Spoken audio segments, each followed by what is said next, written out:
hi state veng ani a hetilai ko pang atanga lei vungron tla hi JCB in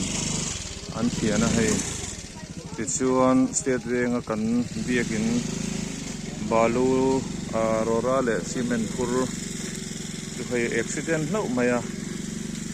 poi le mai two wheeler pokal hei thelo tat maya hei ong kop mai hei car tan po hlom tho ti lai hi hniam tla wang hianin metal chung ania boi thla khop mai cement kulak chu phota ti chuanin fire service ho ko mawa ti lai lei lung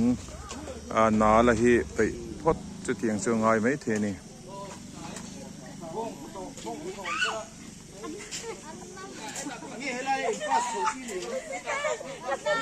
kalau makan belum, kalau makan.